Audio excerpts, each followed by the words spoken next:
episode na ito, ipapakita ko sa inyo ang isang lugar na para kang nasa Benguet o Sagada. Presko, tahimik at balot ng alapaap. Pero ang totoo, hindi natin kailangang bumiyahe ng malayo dahil nandito lang tayo sa Tanay Rizal, malapit lang sa Metro Manila. Kasama ang aking pamilya, samahan nyo kami sa aming simpleng camping adventure dito sa Viewscape Nature Park, Tanay Rizal.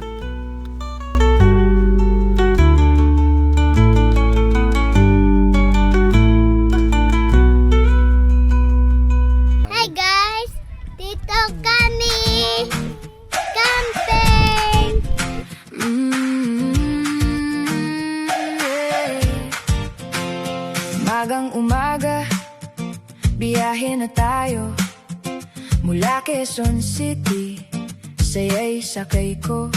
Hi guys, samahan nyo kami.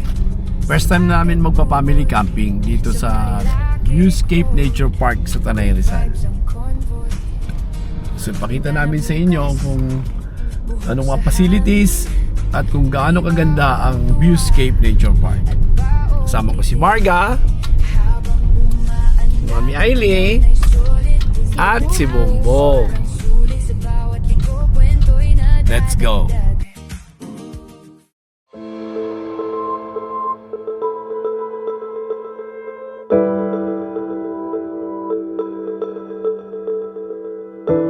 Past 11 AM na kami umalis ng bahay at halos 1.5 oras ang biyahe papunta sa campsite. Bago tuloy ang bumiyahe, dumaan muna kami sa Jollibee Katipunan para umorder. Halos 11:40 AM na rin kasi sakto sa lunch. Jollibee guys, kain.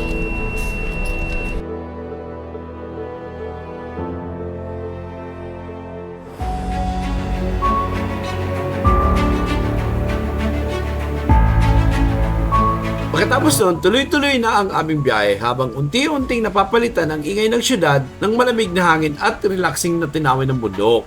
Habang nasa daan, kitang-kita ang ganda ng Marilaki Highway, mga kurbadang kalsada, luntiang paligid at scenic views na talaga namang mapapahinto ka at humanga.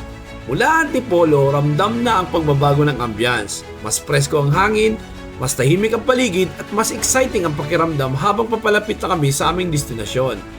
Sasabayan pa ito ng aerial drone shot ng kabundukan at winding roads ng Marilaki na mas lalong magpapakita kung bakit paboritong tambayan ito ng mga riders, campers at adventure seekers. Habang papalapit kami sa campsite, unti-unti na rin namin nararamdaman ang excitement, lalo ng mga bata na sabik sa camping experience.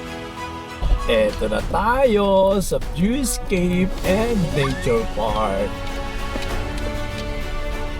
Happy na po, happy na. Yeah! Dito tayo sa Viewscape and Nature. Ang dami pala dito. Wala kawin mo lang.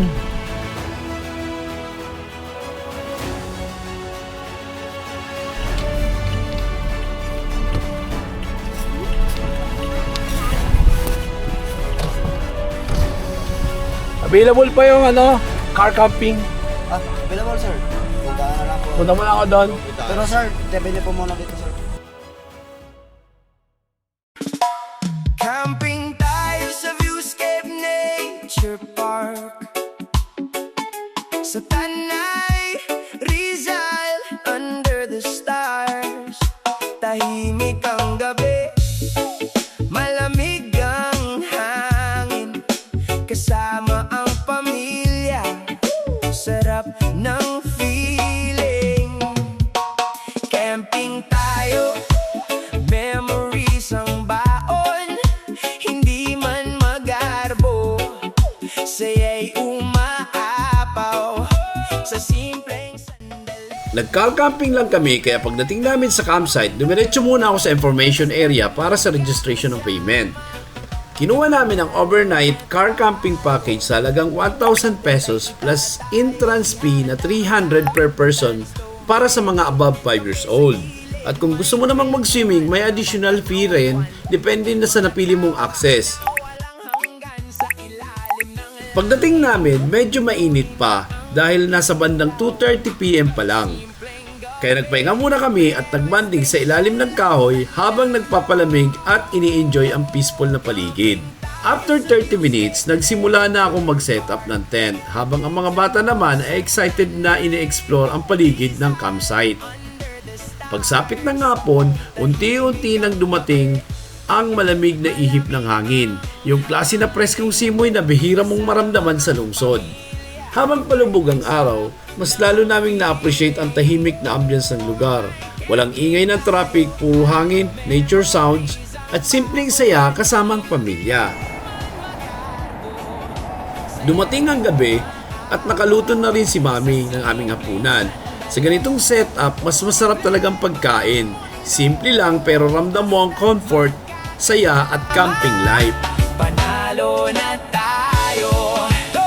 Hindi kailangan ng mamahaling gala, basta't pamilya ang laging kasama. Sa bawat biyahe, sa bawat tawanan, doon nabubuo ang Inimbitahan ko rin si Kuya Alvin para maki-unwind at makibanding sa amin.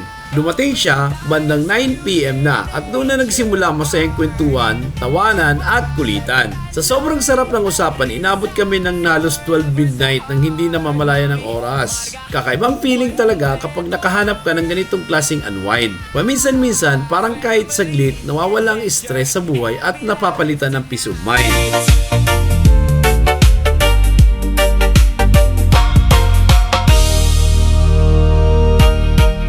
Pagdating ng umaga, bandang 5:30 AM nagising ako at napansin kong halos lahat ng campers ay gising na rin dahil ito ang pinakaabangang moment, ang napakagandang sea of clouds. Sa simpleng bahay, tawanan ay buo. Sa pagkainan, sama-sama tayo. Kahit walang yaman, basta't may pag-ibig, ang puso'y payapa sa piling ng pamilya at paligid. Hindi man grande ang bawat handaan, basta't magkakasama, sapat na ang kasiyahan. Count memories, not money. Sa buhay yan ang tunay na honey. Hindi ginto ang sukatan ng saya. As of 5:30 AM, ganito kaganda dito sa viewscape. Yeah. Count memories, not money. Mas mahalaga ang ngiti ng marami. Kahit simple lang, basta't kumpleto. Sa lumang sofa, kwentuhan magdamag, kape sa tasa, baon ay tinawag, litrato sa dingding, taon ang binabalik. Pero ang pinakamasarap, yung sabay-sabay na tawa sa maliit na silid.